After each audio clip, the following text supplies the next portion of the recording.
Welcome back to Thisday Live, the Sunday talk show here on the Arise News channel. Earlier on, I was discussing the unfolding crisis in Afghanistan with Professor Bola Akintola. Professor Bola Akintola is still here, and also here is Chike Ogia, former Commissioner of Information, Delta State, and also, of course, Yemi Adamolekun, Executive Director in office enough. Well, Chike Ogia, I would like to come to you very quickly for your own views on the crisis in Afghanistan. The president has fled, the vice president has fled. Kabul, the capital, is surrounded by the Taliban, and the Taliban have said, through their spokesperson, that they would enter Kabul to prevent looting and chaos, even if already the major prison there, has been opened up for people to escape. Over to you, Chike Ogia. Well, thank you, Reuben. I heard some of the analysis Prof was doing, and basically I think he's done justice to the situation in Afghanistan at this time. But I will deviate a little bit from him, and I will say that definitely Afghanistan is another, not just Saigon, yes, Saigon, which is maybe the Vietnam all over again, definitely. Because America definitely is in a quandary there. You're talking about trying to restore peace, you're trying to restore order, but at the same time, after you've been there enforcing peace and order all these years, you're on the one hand removing your troops. The Taliban is advancing steadily. I think they are just a couple of hours away from Kabul, the capital. And we all know what the pedigree and the indoctrination of the Taliban is. So whatever they say, the Taliban would never in a million years give women any place on the table on anything. So we are going backwards. And once again, if you ask me, this is America having murk on his face and getting all muddled up in their foreign policy. Same thing they did in Iraq, same thing they did in Syria, and this is exactly what is going on in Afghanistan. And it's a pity because, I don't understand. You see, America has to make up their mind. They either go in somewhere and go the whole hog and achieve the clear objectives of their terms of engagement in the first place, or they better don't go in there at all. They don't go in there, get the place to even become worse, then of course they are suffering all kinds of casualties, and whether you like it or not, there's there's the opinion of the Americans who will not understand why Americans are dying in Afghanistan. And of course, they'll start putting pressure on their government to withdraw their troops. Now, they will have muddled the water, and this will be worse. Same thing they did in Libya, and we are still suffering the consequences of it in Africa.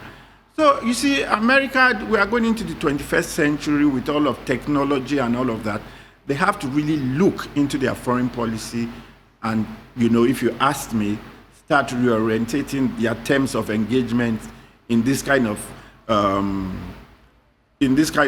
engagements in countries that are driven by fierce ideological leanings. Because this is not a matter of just going there to shoot bullets. No, it is beyond that. America has to make up their mind on this. That's my take on it. Okay, yes. You and I seem to be on the same page that this is humiliating for the United States, and it's a case of miscalculation. But who is going to take the blame? Former President Trump or President Biden? Yemi Adamolekun, if you are there, I would like to have your take very quickly on the crisis in Afghanistan. Okay, Yemi is not yet with us, so we'll go to the next story. The Inspector General of Police has ordered the immediate deployment of police intervention team to Plateau State to carry out on-the-spot assessment and ensure enhanced coordinated response to protect the community and boost public confidence in the affected areas of the state. The deployment follows the unfortunate attack on innocent citizens in Rukuba community in Jos North, local government area of Plateau State on Saturday, the 14th of August 2021. The Inspector General of Police, while condemning the incident, has called for calm and assured victims and relatives of the attack that the police are working with the military, other security forces, and the state government to ensure that all perpetrators of the unfortunate incident are brought to book. Meanwhile, the Inspector General of Police noted that 20 suspects have been arrested in connection with the attack, while 33 victims have been rescued. The IGP enjoins citizens in the affected areas to support the security forces deployed to the hotspots by providing useful information that will lead to the arrest of other perpetrators of the crime and forestall any further attack. Well, Plateau State on the boil again. Yesterday, the governor of the state, Simon Lalong, declared a curfew in 3 local government areas, Jos North, Jos South, and Basa local government area. Operation Safe Haven, which is the military operation in the area, has also put out a statement to say that they try to respond swiftly and that the public should assist with information. And now the Inspector General of Police has set up an intervention team to go there and carry out investigations. But the people, of Jos North, Jos South, and Basa, the Rukuba community, they are aggrieved. I mean, we saw gory pictures of the burial of some of the persons that died. But the intervention of the police, I guess, is useful. 22 suspects arrested, 33 victims rescued. What's your take on this, Chike Ogia? Let me come back to you. Well, Plateau State, I feel extremely bad for them, particularly, despite the fact that the whole country is in this conundrum of insecurity. But theirs seems to be particularly bad, maybe because of where they are located. And, the governor of Plateau State, I don't know how he can get anything done, because his whole attention is on security. At least we still see other governors, whether in the South, we see Okowa, we see Wike unveiling projects here and there. Even somehow or the other, even in Kaduna, where there's, quite some insecurity going on, Rufai is still doing 1 or 2 things about good governance and all of that. Of course, in Lagos, we are very lucky down here. Our state of insecurity is not that high. But I wonder if the governor of Plateau State will be able to get any programs done in this tenure of his. In fact, he will be lucky if he comes out of that place alive, and if that place remains intact. Because the way it's going is like it's a new week, a new drama, a new set of killings, new level of insecurity, and that is just, even Borno now, it's not, getting as bad as Plateau seems to be becoming. And I really wonder why, maybe our security experts, that come and tell us about the ideological story behind this war going on in Nigeria and all of that, will tell us why particularly, Plateau State is being targeted. Even Benue, which is next door to it, doesn't seem to be suffering that much. So I don't know. We really just have to wait and hear from them. Well, there is also, an ethnic dimension to this. There's been a statement by the Rigwe Development Association, which is the RDA, which says most of its members, that particular ethnic group, were among the victims.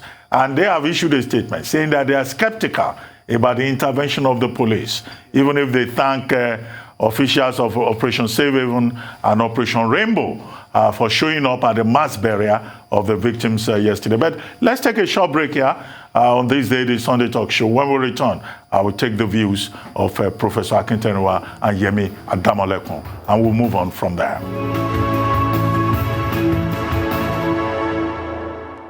Welcome back to Thisday Live, the Sunday Talk Show here on the Arise News Channel. Still with me in the studio are Professor Bola Akintenwa, Director General, Bolitac Center for International Diplomacy and Strategic Studies. We're still expecting Yemi Adamolekun, Executive Director, Enough is Enough. But Chike Ogia is here, former Commissioner for Information, Delta State. Well, we're talking about the intervention team that has now been set up by the Inspector General of Police to address the situation in Jos North, Jos South, and Basa local government area. 22 suspects arrested, and 33 victims have been rescued following the attack on persons within the Rukuba cosmopolitan area of Plateau State yesterday. But before we went on break, I was talking about the ethnic dimension to it. The Rigwe Development Association is accusing both Operation Safe Haven and also the police of failing to respond in time. And they think that this is a case of genocide, ethnic genocide attack on, the Rigwe community, even if not all the victims are Irigwe people or Irigwe youth.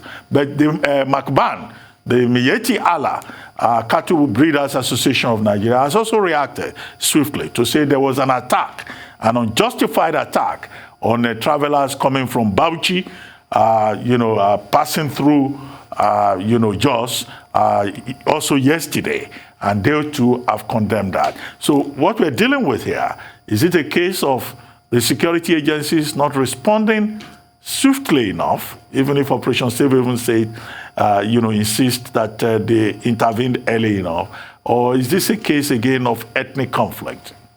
And what should we do? I think it's both. The issues raised are three. First of all, looking at the ethnic dimension, the problem raised is the issue of trust. The ethnic communities now accusing security agents. They are simply also indicting government. And as a result of this, two questions are necessarily raised. Who really has responsibility for security in a constitutive state of Nigeria?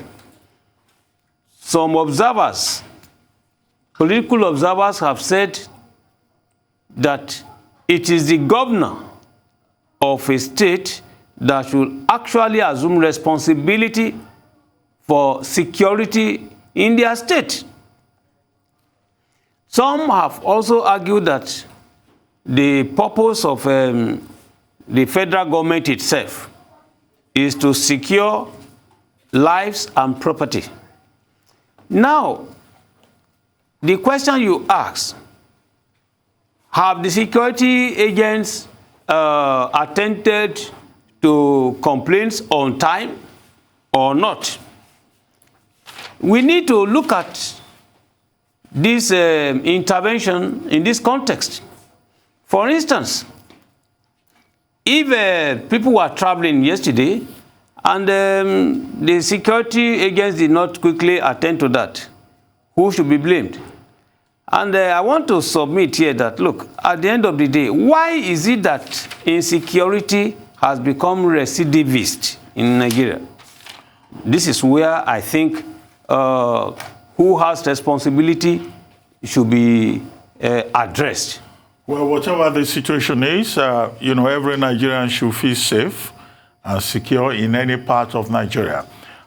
20 suspects, I'm told not 22, 20, whether it's 20 suspects or 22 suspects or even one. Yes. Nigeria must be a safe place for every citizen, whether they are in Jos North or Jos South or in Basa. Nigeria faces a big challenge with regard to security, and that the security agencies just must be up and doing, particularly as these incidents are given ethnic interpretations that could have implications for communal harmony and inter-ethnic relations. Welcome back to Thisday Live, the Sunday talk show here on the Arise News channel. I have with me in the studio Professor Bola Akintenewa, Director General, Bolitag Center for International Diplomacy and Strategic Studies. Yemi Adamolekun is here now. Yemi Adamolekun, Executive Director in Office in North, and Chike Ogea, former Commissioner for Information, Delta State. Well, Yemi Adamolekun, let me start with you. You had that conversation with the Secretary General of the National Association of Resident Doctors in Nigeria, and the concerns that he expressed about government not respecting agreements and threatening not to pay resident doctors, and also going to court, to the industrial court, to challenge the position of the NARD. What's your take? Thank you. It's really quite unfortunate, but I think also not unexpected, to be very honest. Because fundamentally, if you have a government that doesn't have value for human life, as we've seen on the insecurity end of the spectrum. So it's interesting, we started off with security, spotlighting what's happening in Jos. And now we're talking to the other side of it, which is both of them really bookend issues around value of life. So we're not securing our citizens from being killed.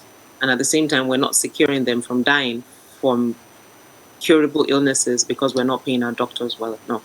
So, I mean, as with everything that we discuss really when it comes to policy issue, it's just priority. I remember last year when it needed a protest for the government to realize that for doctors who are literally working round the clock because of COVID, they needed to be paid a little bit more. They needed to be incentivized. They were private sector workers. I think Sterling Bank, for example, their own intervention was rather than contributing money to a purse to build the centers, they were paying frontline workers directly to supplement the salaries that they were earning.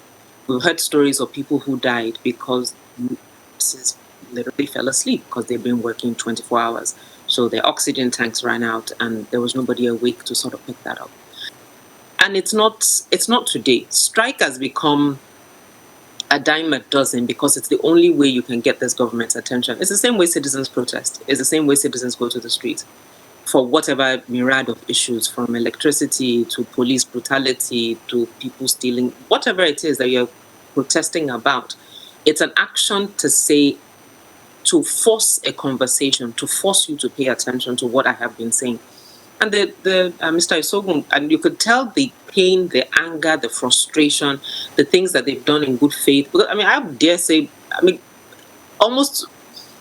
it almost sounds callous to say that they should strike because people will suffer for it. But ultimately, really, it's the government. It's not the doctors I blame, honestly. It's the government that continues to let us get to this point where doctors feel that the only thing they can do is strike. And we're still talking about striking. The other bit of it that we should do a special show on this is to look at the number of doctors that are leaving the country. Somebody sent me a screen grab of I believe a Telegram group that had 10,000, or a Facebook group that had 10,000 people who were reviewing for I think it's called, I forget what it spells, the PLAB exam in the UK. Basically trying to do the exams and pass so they can leave the country. The UK is one, Canada, the Middle East, anywhere and everywhere. If you go on Twitter on any given day, doctors are talking about how hard it is to find people to work because everybody is working to leave the country. And then you have a minister for this particular sector who said, I believe 2 years ago, that we have enough doctors, that people can leave if they want to, or doctors can go to farming or turn into fashion designers, or some glib comment he made. And so I can understand the frustration of doctors when the people, and unfortunately a doctor himself, can be so blasé about a sector that he should be the one being the biggest champion of the sector of what we need to do. And you're right, it's not about salaries. The same challenges we have with university lecturers. Their own is even slightly easier. Privatize the thing and let everybody, not privatize, but give them their independence, let them raise their fees on their own. For the medical services, slightly a bit trickier. But it's still the same issue. You're forcing this conversation because government is not fulfilling its own end of the bargain. Because again, so we would be losing people to terrorists and kidnappers on one end, and then would literally be losing Nigerians to people who are dying from illnesses that they have no business dying of. Well, and again, who's the common denominator on both sides? The federal government of the Federal Republic of Nigeria. Okay, let me bring in Chike Ogea. Chike, do you think that the doctors are playing God and that they are not patriotic enough? Well, Reuben, what I think is one thing. Listening to the Secretary General, like Yemi said, you could feel his pain.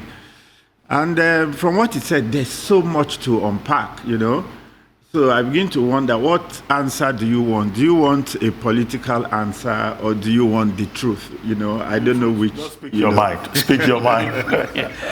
Well, it's funny because the healthcare sector, I am involved in it. Don't forget that. And we actually run, if I might say myself, a first class healthcare facility, which my sister is the medical director there. And we try to give the best services we can. But we are having all these issues that, we are talking about. The other day I was speaking to her, and she said to me, the greatest threat in that business now is being able to keep the middle cadre of doctors, which is getting old. She can't do that much. She's over 60 now. And the people that should really run the place, they are all living in droves. And that is exactly what the Secretary General was saying. The environment, it's not, conducive for these doctors to work. But the funny thing, COVID has happened worldwide. So even those, because you talked about leaders running out at the slightest headache, and they have certain doctors they must see in London, in Dubai, and all of that. But the truth is that what is about to happen is that COVID has also hit those healthcare systems, both the private and the public healthcare system. For instance, in the UK now, I know is in a lot of trouble. So my sister again talks about something she called reverse medicine, which is that if we choose and if we do the right things, Nigeria might even become a destination for first-class healthcare. But you see, the difference is that maybe the people that can afford it will just be a slight, in the population and all of that. But the whole idea is that when it starts, you have all the necessary infrastructure in place, and then you can begin to develop the manpower if we have the right environment. Then it could cascade downwards, and then you can start, getting into going to the public healthcare. But the truth is that the healthcare sector is just like every other sector in Nigeria. Everywhere is challenged. Yeah. They obviously don't have the resources. They don't have the resources to fund it, and that is exactly what we are seeing. Well, Professor Akintenwa, very quickly, because we still have one more topic to take. Briefly. On 2 or 3 points raised by Dr. Isogu, patriotism. I will put it this way, that the government, the Ministry of Health, they are patriotic. The only thing is that the doctors are more patriotic. So the argument according to which some stakeholders are not patriotic may be debatable. There is no disputing the fact that when we are comparing the doctors with the government, the doctors are quite better. Secondly, his argument on 2% or 114 people yet unpaid. I agree with Dr. Isogun that, look, government is suffering from poverty of ideas. And that is why the government is permanently in trouble. Why should you say only 2% of the people involved are not yet paid? Why should anyone not be paid, even if it's only one person?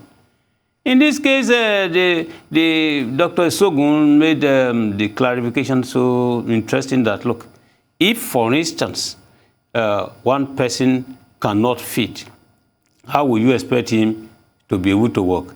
And this brings me to the third point. No work, no pay. Please, for God's sake, sociology of work, especially within the framework of international relations, we are told that you work in order to produce. It is on the basis of your productivity that you are paid. But Dr. Sogun has rightly pointed out that people who have not even been paid, you still owe them. You are now talking about no work, no pay. What's the meaning? It doesn't mean anything. Pay what you are owing, first of all, before you can even talk about no work, no pay. At the end of the day, what is the feasibility of this no work, no pay? It ends up in brain drain. And at the end of the day, we are losing our best people going elsewhere. Okay, thank you, Professor Akintenwa. Let's take our final topic for today. Nigeria has recalled its ambassador to Indonesia, Usman Alkali, following the assault on the country's diplomat in Jakarta, the Asian country capital. The diplomat, identified as Ibrahim, was reportedly accosted by the Indonesian police when he went to a supermarket. The video shows the man shouting, "I can't breathe," as he was being held down in a vehicle by several men. Nigeria's Minister of Foreign Affairs, Geoffrey Onyema. Nigeria's Foreign Affairs Minister Geoffrey Onyema said at a press briefing on Tuesday in Abuja that despite an apology by the Indonesian ambassador to Nigeria, Usra Harap, the Nigerian government wants the officials involved in the assault sanctioned, further stating the incident is against international law and the Vienna Conventions governing diplomatic and consular relations. Professor Akintenwa, I would like to start with you. Is the apology enough? And why is the Nigerian government not insisting on reciprocal action? Because if somebody would subject a Nigerian consular officer to a George Floyd treatment, I mean, the guy could have found himself in a George Floyd situation. And then, the Indian ambassador, the Indonesian ambassador to Nigeria is just giving an apology. What kind of apology is that? Don't we have a system in place to ensure reciprocity? Both by the Office of the National Security Advisor and the Office of the Minister of Foreign Affairs. Foreign policy under Muhammadu Buhari has generally been reactive. The foreign policy doesn't have any policy orientation. We are only reacting. Whether you are talking about Nigerianophobia in South Africa, or you are talking about bastardization of the diplomatic premises of Nigeria in Ghana, and now we are in Indonesia, it's simply because we don't have that particular policy of reciprocity that we have just raised.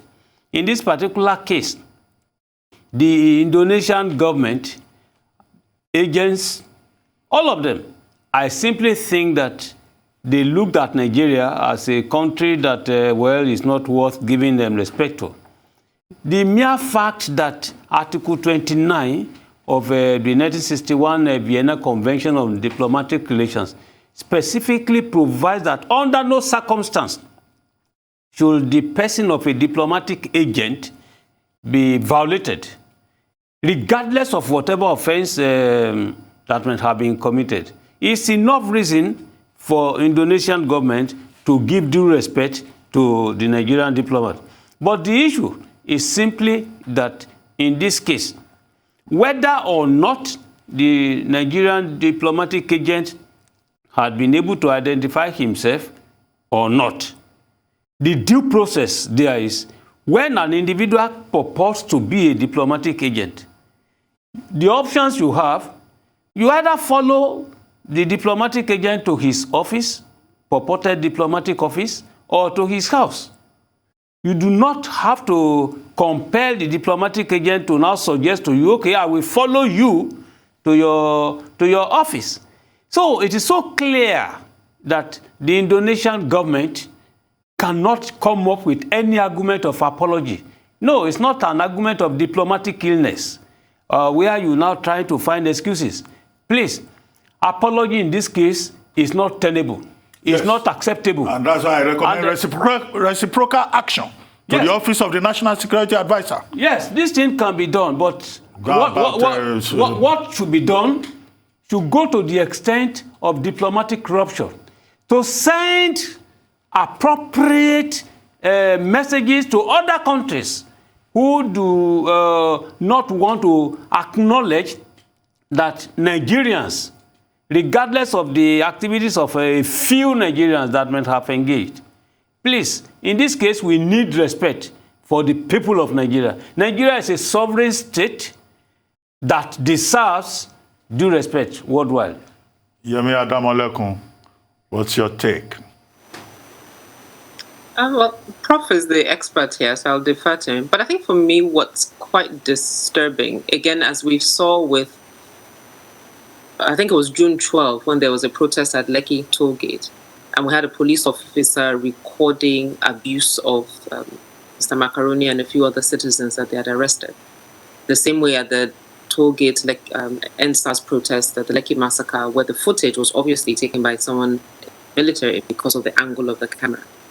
This as well, obviously someone is sitting there videotaping this. Like how I'm surprised that the person who taped it is not even being brought to the fore. That person should be in jail. As to your point about reciprocity, there should be some clear action about someone who thought this was good to take. For what purpose? I mean, what was this? I'm not quite sure to what purpose. So that the whole notion of there's an English word that's escaping me at the moment. Basically, feeling that they can get away with it and then record a flagrant abuse of someone's human rights. It's really quite disturbing. Okay, thank you, Yemi. Let me go to Chike, but Yemi, I'm going to come back to you. I hope Chike will keep his comment very brief. There was an issue we raised earlier with regard to the Taliban and Afghanistan about the rights of women in the event of the Taliban taking over. I would like to, hear your thoughts on that. Chike, very quickly, so that I can go back to Yemi. Well, I don't even have to really say anything because, like Yemi said, Prof have spoken, so you can go back to Yemi, no problem. That's fine. Okay, Yemi Adamolekum, back to you. I mean, earlier before you joined us, we discussed the developing situation in Afghanistan. Now the Taliban have taken over some parts of Kabul after promising previously, obviously, they're going to take over that country. But the rights of women under, a Taliban government, what do you think could be the immediate future? Honestly, time will tell. I mean, as I think Mr. Ogia said earlier, that their track record is there for all that's there and their attitudes towards women and women's rights. Now, fast forward, as someone said, this is the eve of 9/11. Fast forward 20 odd years. What would have changed? What has changed? I don't know how they will play this out. I don't know how the women are planning to organize around it. But to your point that they're almost there, I mean, they've already announced that they're negotiating a peaceful handover. So it's almost inevitable that the Taliban will be in control of Afghanistan. It would be interesting to see, but that's really all I'll say. Yeah, but how bad is this for the United States? 1999 to 2021.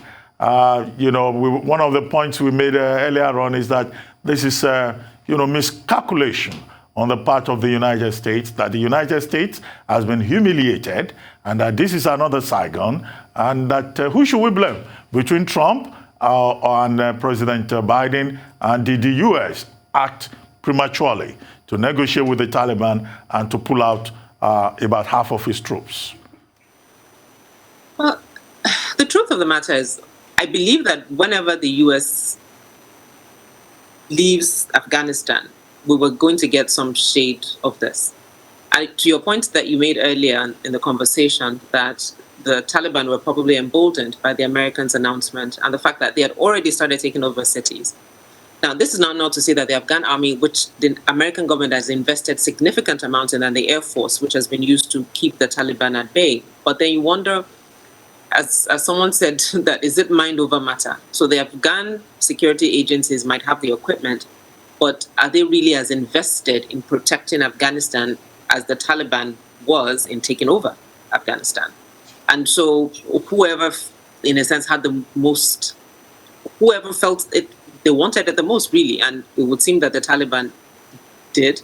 And for the US, I mean, the foreign policy obviously tied to their own interest and when they think they should go in, come out.